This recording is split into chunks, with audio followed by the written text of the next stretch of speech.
ఓం నమో వెంకటేశాయ. ప్రకాశం జిల్లా పొదిలి గ్రామంలో శ్రీ లక్ష్మీ పద్మావతి సమేత వెంకటేశ్వర స్వామి దేవస్థానం 2022వ సంవత్సరంలో ప్రతిష్టా కార్యక్రమం చేసుకుంది. ఆ సందర్భాన్ని పురస్కరించుకొని ఈ నెల 24వ తారీఖు నుంచి 30వ తారీఖు వరకు ప్రతిరోజు అంగరంగ వైభవంగా సంవత్సరం కార్యక్రమాలు అంటే వార్షికోత్సవాలు జరుపుకుంటున్నారు. ఈ పొదిలి వెంకటేశ్వర స్వామి దేవాలయంలో వెనుక వైపు ఉన్నటువంటి స్వామివారు తిరుమలలో ఉన్నటువంటిగా తిరుమల తిరుపతి దేవస్థానంలో ఏ విధంగా అయితే దర్శనమిచ్చాడో అదేవిధంగా భక్తులకు దర్శనమిచ్చి వారు కోరుకున్న కోరికలను నెరవేరుస్తూ అశేషంగా ప్రజల అభిమానాన్ని పొంది ఈ కార్యక్రమాన్ని ఆయన ఈ దేవాలయంలో వెలిసి ఉన్నాడు. పొదిలి దేవాలయంలో వెలిసి ఉన్నాడు.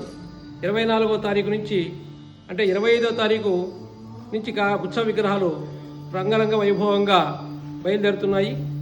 ఫస్ట్ వాహనము శేషవాహనము, అదేవిధంగా హనుమంత వాహనము, అదేవిధంగా గజవాహనము, అదేవిధంగా అశ్వవాహనము, మొత్తం 5 వాహనాలతోటి బయలుదేరుతుంది. సాయంత్రం పూట బయలుదేరేటువంటి వాహనాలు ప్రతిరోజు ఒక వినోద కార్యక్రమాన్ని చాలా ఆనందకరంగా చాలా ఆహ్లాదకరంగా కమిటీ వారు ఎంతో ఉత్సాహంగా భక్తుల యొక్క సహకారంతో చాలా ఉత్సాహంగా చాలా దేదీప్యమానంగా ఒక పండుగ ప్రతిరోజు ఒక పండుగ వాతావరణం వచ్చేటట్లుగా ఏర్పాటు చేస్తున్నారు.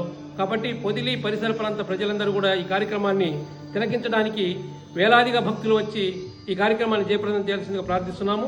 అదేవిధంగా ఈ 5 రోజులు జరిగేటువంటి పూజా కార్యక్రమాలు అయితేనేమి, దేవాలయంలో జరిగేటువంటి పూజా కార్యక్రమాలు అయితేనేమి, లాస్ట్లో జరిగేటువంటి పుష్పయాగము, చక్రస్నాన కార్యక్రమం అయితేనేమి, తిరుమల దేవస్థానాన్ని మరిపించే విధంగా అంటే తిరుమల దేవస్థానంలో ఏ విధంగా అయితే జరుగుతుందో అదేవిధంగా మన పండితులు మన పూజారులు మన స్వాములు అదేవిధంగా అందరూ ఆగమ శాస్త్ర ప్రకారము వైఖానస శాస్త్ర ప్రకారం ఇక్కడ దేవుడికి అక్కడ తిరుమలలో ఏ విధంగా జరుగుతుందో అదేవిధంగా పూజా కైంకర్య కార్యక్రమాలు ఇక్కడ జరుపుతున్నారు. కాబట్టి ప్రతి ఒక్కరూ భక్తులందరూ కూడా వచ్చి దంపత సమేతంగా మీ పిల్ల పాపల సమేతంగా రండి. అదేవిధంగా ఆలయ నిర్మాణదాతలైనటువంటి ప్రతి ఒక్కరు కూడా మీ పిల్లలతోటి వచ్చి ఈ కార్యక్రమంలో పాల్గొనండి. అదేవిధంగా భక్తులు పరిసర ప్రాంతంలో ఉండేటువంటి ప్రజలందరూ కూడా ఈ కార్యక్రమంలో చేస్తారని చెప్పి మరీ మనవి చేసుకుంటున్నాం. ఓం నమో వెంకటేశాయ.